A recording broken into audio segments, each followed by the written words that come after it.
자, 안녕하세요. 저는 더 좋은 경제 사회적 협동조합 센터장 맡고 있는 김용구라고 합니다.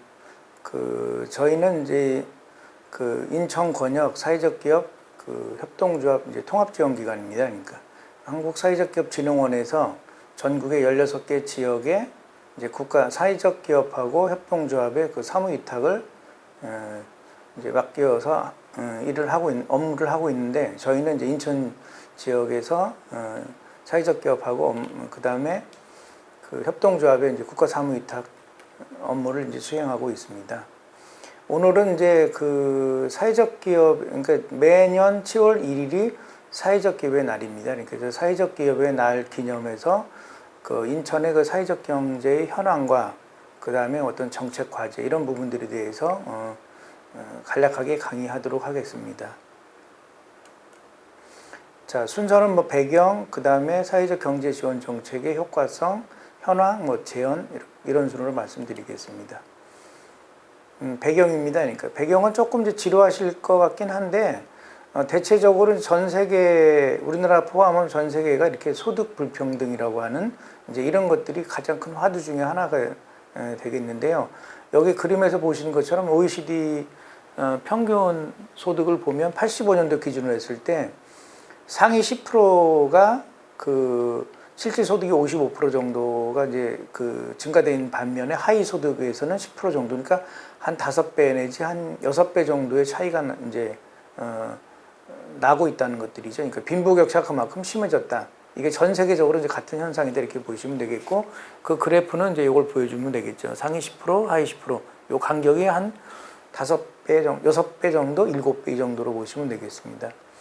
더 심한 것은 여기서 보면 세계 인구의 1%가 전 세계 재산의 절반을 차지하고 있다고 합니다. 반면에 세계 인구의 절반은 재산이 전혀 없는 상태라고 이제 이렇게 이야기를 하고 있습니다. 이게 전 세계적으로 이런 불평등, 특히 이제 소득에 대한 불평등이 가장 심각한 어떤 사회적 문제라고 보시면 되겠죠. 마찬가지로 이제 우리나라 소득 불평등을 좀 보시면 IMF 이후에 우리나라 소득 격차가 상당히 높아지고 있죠. 그래서 상위 10%, 하위 10%가 한 1.5배, 1.5배에서 2배 정도, 2배 정도가 증가하는 추세고, 2016년도부터 이렇게 소득 불평등도가 상당히 높아지는 추세가 되겠고, 당분간 이게 이제 계속 증가될 이제 이런 전망이 있다고 이렇게 보고서들이나 연구 이제 이런 것들이 이제 논문들이 많이 나와 있습니다. 물론 이제 마찬가지로 이제 스위스나 외국의 이런 보고서를 보더라도 우리나라가 다른 데보다도 상당히 이 소득 불평등이 빠르게 증가하고 있다. 이런 것들이 이제 연구 보고들이 꽤 많이 나와 있고, 우리나라도 이제 이런 보고서들은 꽤 많이 있습니다. 그러니까. 그런데 이제 이런 소득 불평등, 이게 이제 어떤 사회 응집력이랄까, 행정 능력이랄까, 민주적 절차랄까, 이런 것들을 굉장히 감소를 시키고 있는 것입니다. 그러니까. 그런데 이제 더 나아가서 이 소득에 대한 불평등도가 상당히 높아지면, 이 차이가 크게 높아지면 오히려 이제 이 일자리도 이렇게 정체될 가능성이 높다고 이제 리차드 플로리다라고 하시는 분이 이제 주장하신 건데, 이분은 이제 소득 불평등 수준이 1% 정도 증가하면 일자리 정체 가능성이 20% 정도 된다. 이제 이렇게 주장하고 있습니다. 그래서 이 소득에 대한 불평등이 이제 일자리 성장도 이렇게 가로막고 있는 현상이다. 이제 이렇게 주장하고 있는 거고, 그 아래 책을 보시면 도시놈의 불평등한 거 한번 보시면 아주 재미있게 쓴 책이니까 한번 참고해 보시면 좋겠고요. 아마 여러분들도 아마 많이 보셨을 겁니다. 이렇게. 자, 이제 이렇게 불평등의 문제, 이런 것들이 이제 사회적 이슈가 되고 이렇게 하다 보니까 전 세계적으로 이제 포용적 성장, 포용국가, 이런 것들에 대한 개념들이 이제 많이 이제 등장을 하게 되고, 이런 것들이 이제 보편적인 사회 정책으로 이제 등장하게 되어 있습니다. 그래서 인클루시브 글로스라고 그러는데, 주로 이제 포용적 성장인데, 성장을 하는데 사회적인 취약계층도 이 성장에 참여하고, 또 공정한 기회와 또 성장의 혜택이 사회계층에도 이제 공평하게 이렇게 제공되는 걸 목적으로 하는 거라고 보시면 되겠죠. 그래서 포용적 성장. 근데 이거를 정책을 하는 것은 이제 포용국가, 그 다음에 지방정부가 하는 것은 이제 포용도시, 이제 이렇게 주장하는 거가 되겠죠. 이게 주로 이제 아래 보시는 것처럼 뭐 여성, 청년, 노인 등 이런 사회적 약자나 취약계층들도 이렇게 경제 성장에서 배제되지 않도록 하고 이들에게 이제 직업 훈련이나 교육 또 이제 그 일자리를 제공해서 적극적 노동시장 정책을 쓰는 거가 되겠죠. 이제 그 이전에는 주로 경제 성장을 통해서 다소 이런 부분, 이런 사회적 취약계층들이 경제 성장에 배제가 되더라도 많은 성장을 해서 그 성장의 목이 이분들에게 이게 떨어질 수 있도록 하는 거다. 그 빈부격차나 불평등은 어쩔 수 없는 거다. 이제 이런 것들이 되겠죠. 그래서 그걸 우리가 낙수 효과라고도 보통 얘기하잖아, 그죠? 그런데 이제 낙수 효과가 있냐 없냐 이것들에 대한 논란들이 꽤 있습니다. 그래서 그러면 진짜 이 낙수 효과가 있냐 없냐 이런 것들이 있는데 대체적으로 이제 이런 낙수 효과가 그렇게 크게 제한적이다, 그거 많지 않다 이런 것들이 이제 대체적으로 전 세계적으로 이렇게 보편적 결론들이 나와 있는 거게 되겠죠. 그러면서 이제 이런 포용적 성장 정책을 이제 적극적으로 전 세계에서 이제 쓰고 있는 정책이라고 보시면 되겠습니다. 자, 우리나라 같은 경우는 그래서 이제 우리나라 같은 경우는 이제 사회적 경제 관련 법안들이 좀 도입되는 과정을 잠깐 보시면 97년도에 IMF를 이제 맞으면서 공공근로 사업을 하게 돼 있고 이걸 통해서 99년도에 국민기초생활보장법이라고 이제 국기법이라고 일명 그럽니다. 그러니까 그래서 자활 사업을 이제 수행하고 있는 거죠. 그러니까 이제 빈곤의 문제가 개인의 문제가 아니라 국가적인 문제고 사회적인 문제다. 그래서 법적으로 이분들에게도 이렇게 빈곤의 문제가 국가가 개입할 수 있는 이런 것들을 이제 한 것을 우리가 이런 국민기초생활보장법이라고 얘기를 하는 것들이죠. 이걸 통해서 이제 사회적 일자리 창출 사업을 2006년도에 하고 여기를 통해서 상당히 성과는 좋은데 이게 지속 가능한 일자리를 만들기 상당히 어려웠던 거죠. 그리고 또 하나는 정부 재정에 대한 의존도가 너무 높은 거죠. 그러니까 효과는 좋고 상당히 타당한데 정부 재정에 대한 부담과 또 이게 계속 지속 가능한 일자리를 만들기 상당히 어려운 것들이죠. 왜냐하면 이게 비영리 기관들이 이걸 하다 보니까. 그래서 이제 그때부터 이제 유럽에 대한 이런 모델을 찾아본 거죠. 그래서 유럽에 보니까 뭐 영국이나 뭐 프랑스나 이태리 이런 데서 보니까 사회적 기업이라고 하는 게 있더라. 그래, 그게 뭐냐? 이렇게 해서 이제 많은 논의를 하고 시민단체에서 이제 논의를 시작해서 이게 이제 국가에서 2007년도에 사회적 기업 육성법을 만들죠. 그래서 매월 7월 2일 사회적 기업의 날이라고 이제 이렇게 하고 정부에서 또 민간단체에서 이제 큰 그 여러 가지 정책들을 하고 뭐 행사들을 하는 겁니다. 그러니까 그래서 오늘이 바로 이제 7월 1일 사회적 기업의 날이라고 보시면 되겠고 이 동영상을 촬영한 이유라고 보시면 되겠죠. 그리고 2011년도는 이제 행안부에서 마을기업 육성사업 지침에 따라서 마을기업을 육성하게 되고 2012년도에는 협동조합 기본법을 제정해서 누구나 5명이 있으면 5명만 되면 협동조합 만들 수 있는 이제 이런 법을 만들어진 거죠. 이른바 이제 사회적 경제 관련된 법안들이 이제 도입되는 과정이라고 보시면 되겠습니다. 이제 이런 부분들이 우리가 보통 얘기하는 이제 포용적 성장 정책이 이런 정책의 이제 이런 변천 과정이라고 보시면 되겠습니다. 이렇게. 자, 그러면 사회적 경제가 뭐냐? 이제 이 부분은 되게 어려운 개념 중에 하나예요. 그래서 뭐 책 보면 되게 어려운데 그 어렵게 생각하지 마시고 아주 간단한 두 번째 줄에 있는 거 요거만 좀 이해를 하시면 되겠습니다. 우리가 이제 경제 정책은 두 가지를 둘러싼 이제 이런 논란들이 있는 겁니다. 자, 이 경제 정책은 국가가 개입을 해서 모든 것을 이걸 이제 활용할 수 있고 그 복지적인 혜택이나 또 국민들에게 정책을 수행할 수 있다. 이렇게 이제 하는 것들이 되겠죠. 그런데 이건 이제 국가 개입에서 그런데 이렇게 국가가 개입하다 보니까 오히려 시장에 대해서 이게 비효율적으로 이제 배분되고 이런 것들이 나타나죠. 그래서 이런 걸 우리가 정부 실패라고 합니다. 대체적으로 뭐 케인즈학파나 뭐 케인즈주의 이런 부분들을 이제 얘기하는 것들이죠. 그리고 반면에 또 하나는 이제 뭐예요? 시장이 이 자본주의 시장, 이 시장 경제에 내비두면 자동적으로 작동돼서 이거 갈 거다. 프리드먼을 위시로 한 이제 시카고 학파 이런 분들이 그런 걸 주장하고 있는 것들이죠. 그러니까 그래서 이제 이분들은 시장에 맡겨라. 그럼 작동될 거다 이렇게 하는데 오히려 시장에 맡김으로 해서 어떻게 돼요? 자원이 효율적으로 배분되지 못하고 이 자원의 논리, 그 다음에 자본의 논리에서 그 시장 이제 이게 상당히 어려워지는 것들이 되겠죠. 그래서 이런 이제 시장 실패라고 얘기하는 것들이죠. 그래서 이제 하나는 정부 실패, 하나는 이제 시장 실패를 하고 있는데 이 두 가지를 그 모두를 극복할 수 있는 방법이 보통 이제 사회적 경제라고 얘기를 하는 겁니다. 그러니까. 근데 우리나라에서는 이게 되게 이제 생소하죠. 왜냐하면 우리나라 같은 경우는 지금도 저도 마찬가지고 여러분도 마찬가지지만 경제 정책은 어떻게 했어요? 국가, 그 다음에 시장, 이게 두 가지를 나눠서 봤던 거죠. 그러니까 그 제3의 섹터나 제3의 그 지역에서 제3의 분야는 거의 우리가 인정하지 않았던 것들이죠. 근데 물론 유럽은 이미 오래전부터 1920년, 30년 전부터도 이미 국가, 기업 말고 제3섹터 이렇게 세 가지 축으로 이제 그 역할들이 나눠져 있고 그 힘의 배분들이 있는데 우리는 이제 그런 부분들을 잘 보지 못했다는 거죠. 그러니까 그래서 사회적 경제는 뭐냐? 바로 국가와 시장 사이에서 제3섹터의 방식으로 지역사회 문제를 해결하는데 이거를 이제 어떤 경제적인 방법으로 활용하는 것, 이런 조직이다. 이렇게 이제 우리가 이해하시면 되겠습니다. 그리고 이제 사회적 경제 되게 어려운 말인데 이제 프랑스나 유럽에서는 이걸 뭐라고 불러요? 사회 연대 경제라고 이제 하는 겁니다. 경제적 활동인데 이걸 사회적으로 이렇게 연대를 해서 경제 활동을 푸는 거다. 다시 말해서 국가와 시장 사이에서 이런 거버넌스 형식으로 이제 이런 걸 푸는 거다. 이렇게 보시면 되겠고, 그 저변에는 협동조합이 이제 기저가 깔려 있는 것이 되겠죠. 유럽은 이제 협동조합이 활성화되고 만들어진 지가 한 200년 정도 됐으니까 이제 우리나라와 약간 다른 양상이라고 보시면 되겠습니다. 그래서 좀 이 개념이 좀 어려우니까 이런 것들은 그냥 가볍게 여러분들이 이해를 하고 넘어가시는 게 좋을 것 같습니다.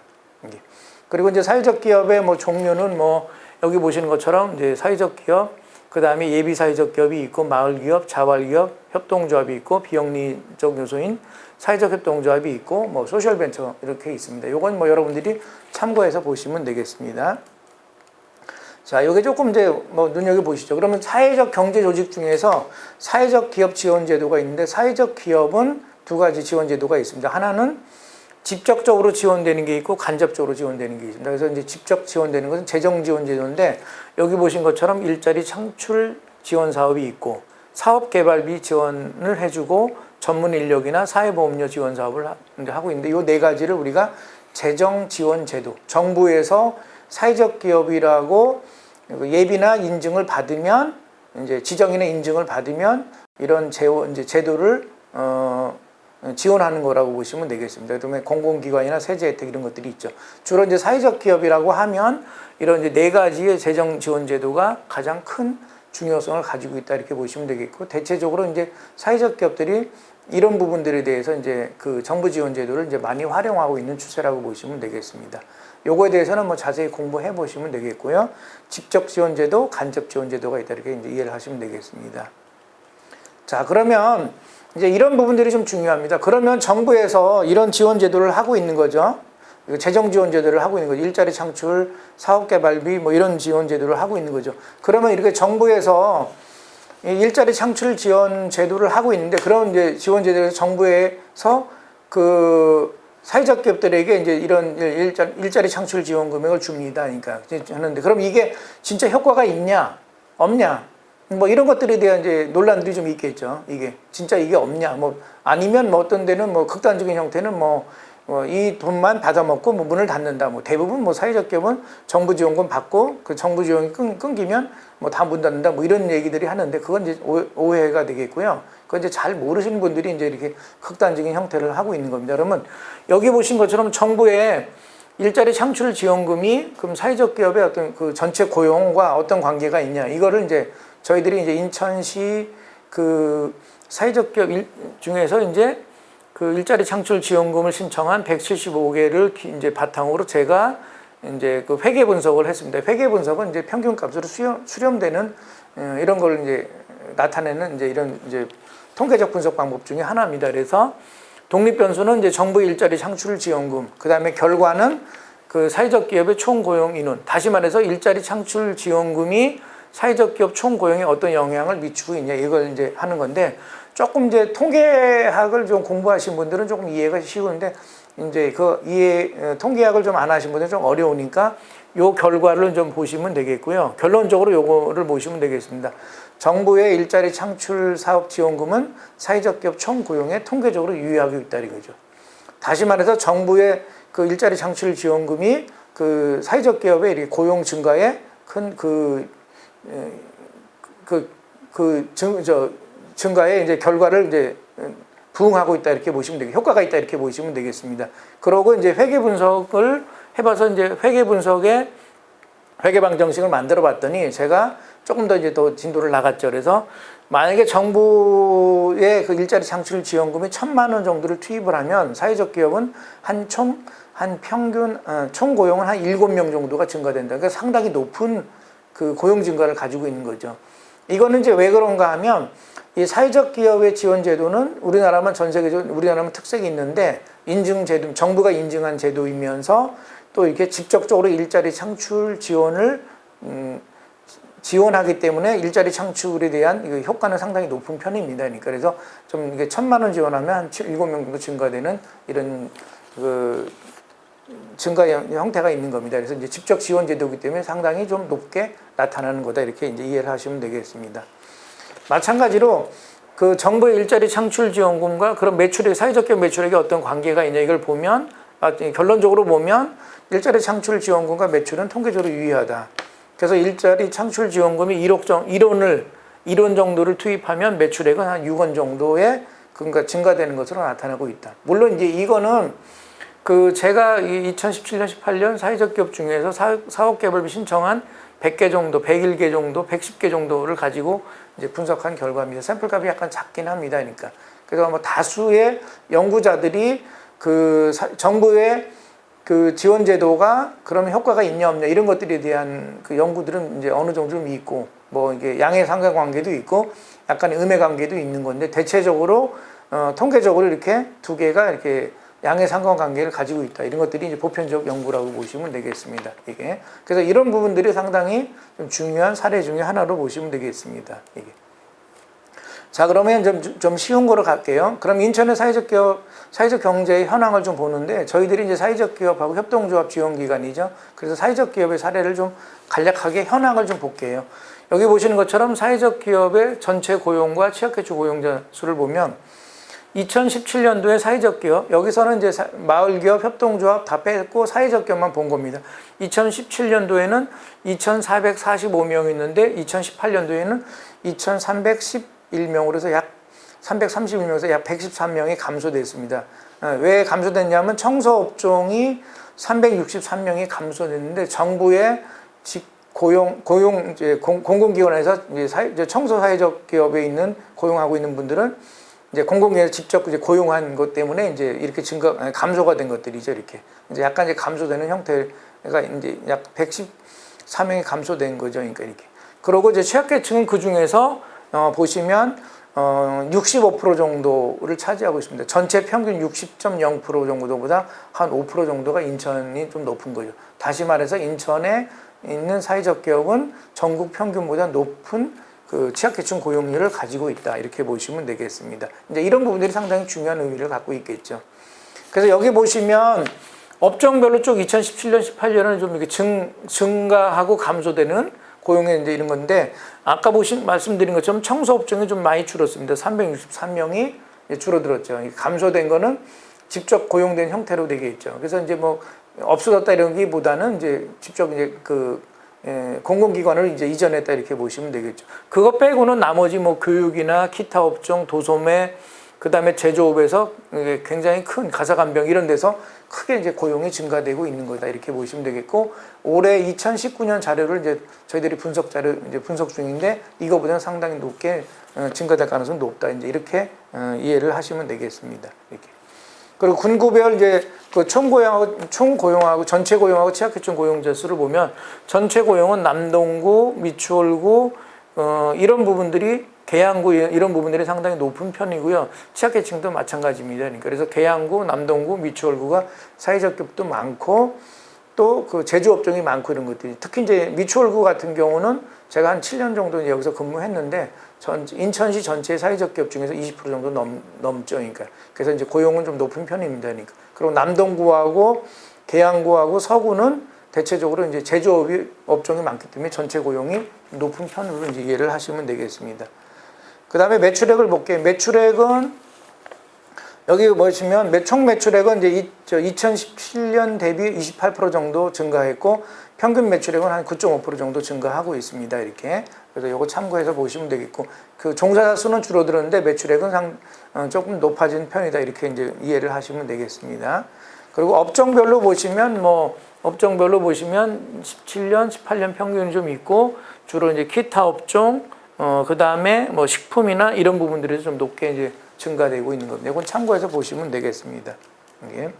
그 다음에 이제 그 군구별 이제 그 평균 매출액을 보면 아까 말씀드린 것처럼 뭐 남동구, 그 다음에 계양구, 그 다음에 서구가 좀 높은 편이죠. 이제 미추홀구 같은 경우는 사회적 기업 수는 인천시 한 20% 정도 넘지만 매출액은 총 매출액은 높은 편은 아니에요. 여기는 이제 주로 문화예술, 체육 이런 분야들이 사회적 기업들이 좀 많아서 아무래도 이제 매출액이 좀 약간 낮은 편이죠. 그리고 이제 특이한 거는 옹진군 같은 경우가 전체 매출액은 그렇게 크진 않지만 매출액 증가율은 전년 대비 매출액 증가율은 굉장히 높은 편이다. 이게 사회적 기업 수가 지금 계속 이제 증가되고 있다. 이제 이렇게 보시면 되겠습니다. 이렇게. 자, 그러면 인천에 있는 그 사회적 기업하고 일반 기업하고 이제 이런 경영 분석을 좀 해봤습니다. 그래서 이제 왼쪽에 보시면 그 사회적 기업 매출액 증가율은 사회적 기업은 2018년 사회적 기업 이제 183개이긴 한데 28.2% 정도 증가하고 있죠. 그러니까 마찬가지로 인천에 있는 그 전체 산업은 3.7%니까 매출액 증가율은 꽤 높은 편입니다. 그러니까 규모는 아직 작지만 매출액 증가율이 상당히 높은 편이다. 반면에 사회적 기업의 그 매출액 대비 순이익률은 그 이제 사회적 기업은 마이너스 1.2% 정도. 아직은 이렇게 순이익률이 높은 편은 아니죠. 그러나 이제 인천시에 있는 전체 산업은 2.5%, 그다음 비제조업은 한 3.5% 정도의 순이익을 나타내고 있는 거죠. 그 일반 기업에 비해서 조금 매출액은 좀 낮은 편이고 아직 마이너스를 좀 기록하고 있다. 이제 이렇게 이 지표는 보여주고 있는 겁니다. 또 하나는 이제 유동 비율이라고 해서 단기 채무입니다. 유동 부채를 이제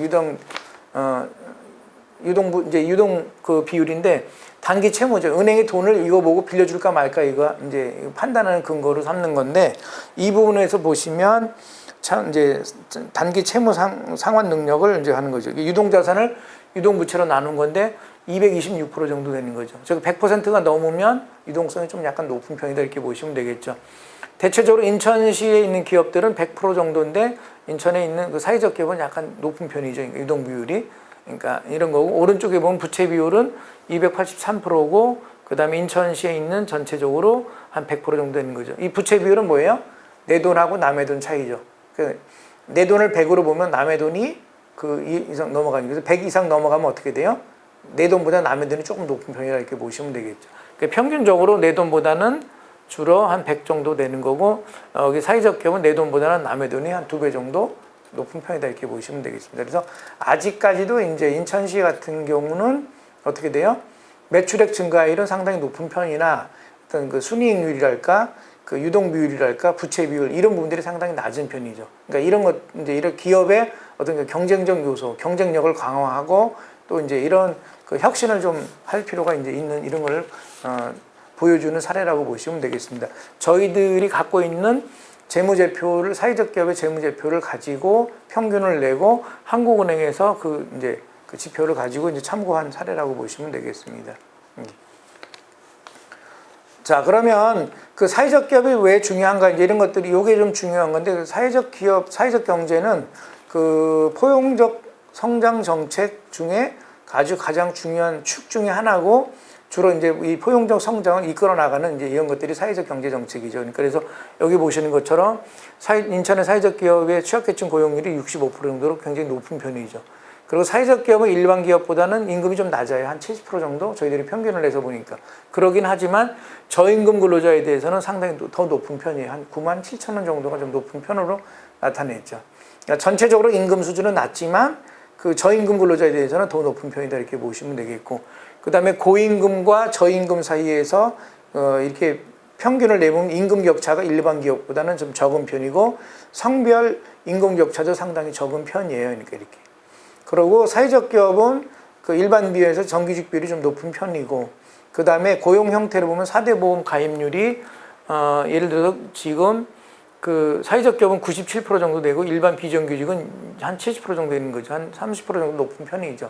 이렇게 그 다음에 사회적 기업은 사회적 가치를 지향하고 있고 지역사회와 협력 수준도 높은 편입니다. 그래서 다시 말씀드리면 이제 이게 결론으로 보시면 되겠죠. 사회적 경제, 특히 이제 사회적 기업은 대체적으로 취약계층들의 고용률이 높고, 그 다음에 어떤 비정규직 비율보다는 상당히 높은 편이고, 임금 격차도 적고, 그 다음에 4대 보험 가입률도 상당히 높은 편이라서, 일반 기업보다는 더 중요성을 좀 가지고 있다. 이렇게 이해를 하시면 되겠습니다.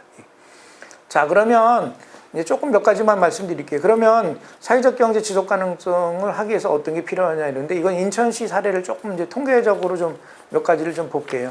인천시는, 우리가 살고 있는 인천시는 임시직 근로자나 일용직 근로자가 다른 데보다는 좀 높은 편이에요. 35% 정도 되는데, 다른 시도시보다는 약간 높은 편이죠. 35% 되고, 서울이 34%, 그 다음에 대구가 34% 정도 되는 것들이죠. 이게 약간 높은 편이에요. 그러니까 정규직별이 약간 낮은 편이다 이렇게 보시면 되겠고, 오른쪽은 이거는 좀 중요한 건데, 이거는 국세청에서 이제 발표한 자료인데, 그 주소지별로 이제 근로소득을 이제 이렇게 신고 현황을 봤습니다. 그래서 인천이 제주, 인천, 전북 순으로 제일 낮은 편이에요. 물론 이제 이거는 약간 이제 주소지로 보고 있었기 때문에 그 소득이 좀 낮은 편으로 보는데, 예를 들면 인천에 살고 있으면, 인천에서 직장을 얻고 직장 생활을 하시면서 목동이나 강남에서 이제 주소지를 두고 있으신 분들은 그 주소지가 그 주소지로 나왔기 때문에 이제 서울로 이제 연말정산이 되겠죠. 그러니까 그래서 이제 이런 것들이 반영되지는 않은 거 있긴 하지만 다른 데에 비해서 상당히 낮은 편이죠. 그래서 지금 이 근로소득 주소지로 보면 제주, 인천, 전북 중에서 꼴찌가 두 번째다 이렇게 보시면 되겠습니다. 약간 이제 너무 뭐 신뢰할 필요는 없는 거지만 직장하고 주소지 차이를 좀 이해하시면 되겠죠. 그 다음에 요건 좀 중요한데, 가계부채, 가정부채라고 그러죠. 이제 여러분이 살고 계시는 이런 가계부채를 보면 딴 데보다는 상당히 좀 높은 편이에요. 그러니까 그래서 소득이 5,700만 원 정도인데 부채가 7,200, 마이너스 1,573만 원 정도의 그 부채를 안고 있는 거죠. 그러니까 벌어오는 것보다 뭐예요? 나가는 돈이 더 많다. 이제 이렇게 보시면 되겠고, 대체적으로 이제 몇 개 빼고는 대체적으로 좀 높은 편이죠. 서울, 경기가 좀 높은 편인데, 서울, 경기는 이제 인천과 약간 다르게 주로 이제 임대료 이런 부분들이 좀 높은 편이고요. 그러니까 부채가 많은 편이고, 인천시 같은 경우는 여긴 뺐는데 주로 이제 그 아파트 집산, 그래서 은행 담보대출 이런 부분들이 좀 높은 편이에요. 이게 좀 특징이 되겠죠. 그래서 다른 데에 비해서 그 가계부채가 좀 높은 편이다. 그런 거고, 그 다음에 이제 요 자료는 상당히 중요한 건데, 주민등록별 세대수별로 근로장년 세제라고 해서 EITC라고 합니다. 내가 세금을 냈는데 보니까 너는 세금에 비해서, 당신은 세금에 비해서 너무 많은 세금을 냈어. 그래서 다시 어떻게 해요? 돌려주는 거를 이제 근로장려 세제라고 이제 하는 겁니다. 그러니까 그래서 이거를 이게 돌려받은 것이 많다 이렇게 생각하면 그만큼 어떻게 돼요? 취약계층이 많고 저임금 근로자가 많다. 다시 말해서 소득이 낮은 편이다 이렇게 보시면 되겠습니다. 국가에서 쓰는 정책 중에서 굉장히 좋은 정책 중에 하나입니다. 내가 세금을 많이 했는데 너는 소득에 비해서 세금을 많이 냈다. 이제 이렇게 해서 돌려주는 세대인데, 여기 보신 것처럼 전체적으로 보시면 상당히 높은 편입니다. 전북, 강원, 전남, 광주, 대전 빼고 인천이 꽤 높은 편이죠. 19.6% 정도 되는 거죠. 약 20% 정도가 전체 중에서 세대별 주소지 중에서 20% 정도가 이 근로장려 세제를 다시 돌려받은 이런 게 되겠죠. 그만큼 소득이 되게 낮다 이렇게 보시면 되겠습니다. 이게 그래서 인천은 저임금 근로자가 상당히 많은 편이다. 이제 이걸 보여주는 거고, 윤은덕 의원님이 이제 그 국정감에서도 발표한 자료 중에 하나입니다. 그러니까. 그리고 이제 이거 통계청에서 받은 건데, 뭐 사회적 고립도라고 합니다. 몸이 아파서 부탁할 사람이 있냐 없냐 물어보고, 갑자기 돈을 빌릴 때가 있냐 없냐, 그 다음에 낙심하고 우울한데 도움받을 사람이 있냐 없냐, 이거 통계적으로 보는데 인천이 상당히 이런 부분들이 사회적 고립도가 높은 편이에요. 이게. 그리고 여기 오른쪽에서 보시면 남녀별로 이제 제가 나눠서 보면 여자보다는 남자가 사회적 고립도가 좀 높은 편이에요. 그래서 인천이 이 사회적 고립도가 좀 높은 편이다. 이제 이렇게 이 지표는 보여주고 있는 겁니다. 이렇게. 자, 그러면 어떻게 할까요? 인천은 이제 여기 지금 보신 것처럼 근로장려 세대도 높게 받고 있고, 그 다음에 사회적 고립도도 높은 편입니다. 그리고 또 하나는 부채도 높은 편입니다. 그래서 제가 봤을 때는 인천은 이제 주력 산업을 뭐 항만이나 물류나 이런 부분도 공항이나 뭐 이런 부분들도 이제 아니면 뭐 바이오 산업이나 이런 부분들도 이제 키워 나갈 거. 또 한편으로는 이런 사회적 경제 정책을 확대해야 되지 않겠나 이런 것들이 이제 이 두 축으로 이렇게 나누어서 정책을 해야 되지 않겠나 이런 말씀을 좀 드리고 있고요. 그래서 우선은 이제 이렇게 사회적 기업이 이제 우선 구매를 좀 이렇게 확대를 할 필요가 있고 전 세계적으로 이렇게 공공조달과 사회적 경제 정책, 벨기에, 영국, 뭐 독일 뭐 이런 것들을 좀 이렇게 하고 있습니다. 그래서 전 세계적으로 이 공공조달과 사회적 경제 정책을 이렇게 사회 정책을 같이 연동해서 이제 하는데 이런 부분들을 확대할 필요가 있겠죠. 그리고 이제 마침 작년에 이제 이 제도가 만들어졌는데 이제 사회적 가치 증대를 위한 공공조달 가이드라인이 만들어졌고 계약부서에서 이제 이런 부분들을 하고 있는데 올 3월부터 그 공공구매 인천시의 공공기관은 이렇게 우선 구매와 권장 구매를 이렇게 품목을 나누어져 있고 그 다음에 이 가이드라인을 주고 예규를 만들었습니다. 그래서 공공기관에 근무하시는 분들은 이런 이제 우선 구매를 좀 하고 권장 구매도 좀 많이 하실 필요가 있지 않나 생각이 좀 듭니다. 그래서 이건 참고해서 보시면 좋겠습니다. 이렇게. 그 다음에 두 번째로는 주로 이제 그 정부 지원이 한 68% 정도 되고 민간 지원이 좀 약간 낮은 편이에요. 그래서 장기적으로 보면 이제 정부 지원을 의존하기보다는 좀 민간 지원을 확대할 필요가 있지 않을까. 그러니까 사회적 경제 조직이나 민간 단체도 그러니까 민간 지원을 좀 해서 이 부분들을 좀 높일 필요가 있지 않을까 생각이 들어요. 그래서 그 우리가 사회적 경제가 뭐라고 그랬어요? 기업하고 그다음 시장하고 국가의 사이에서 제3섹터라고 그랬죠. 그러니까 그래서 이런 부분들을 좀 확대를 해서 정부 지원에 많은 것을 하기보다는 그거 못지않게 민간 지원에 이런 지원금을 좀 확대할 필요가 있잖아 생각이 좀 들어요. 그러니까 이런 거고 그 다음에 아까 말씀드린 것처럼 기업이 아직 사회적 기업들이 아직은 성장세는 높지만 여러 순이익률이랄까 이런 부분들이 상당히 낮죠. 그래서 이런 혁신들을 좀 할 필요가 있겠죠. 그래서 이제 그걸 이제 우리가 기술 혁신이라고 얘기하는 거고 그 다음에 이제 국가와 시장과 연계해서 이제 하는 것을 이제 이렇게 뭐 사회 혁신인데 이런 부분들을 높일 필요가 있겠죠.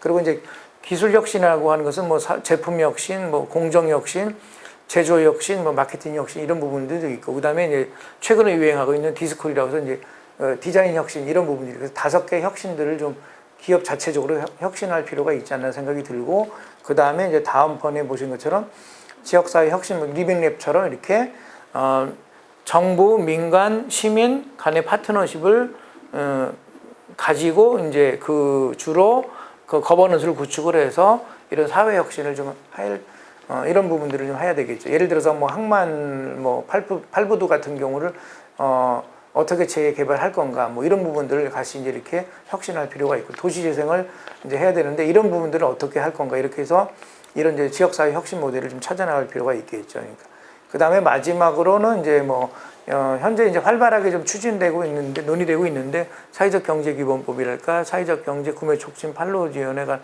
특별법 공공 조달의 사회적 가치 방향 이런 3법이 좀 강화될 이거를 법적 제도적으로 이제 국회에서 논의돼서 통과될 필요가 있지 않을까 생각이 듭니다.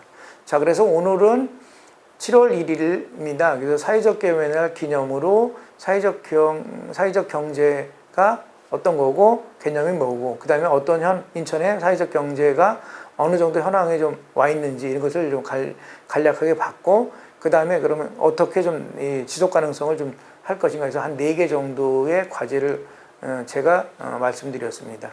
자, 오늘은 여기까지 하도록 하겠습니다. 자, 수고하셨습니다.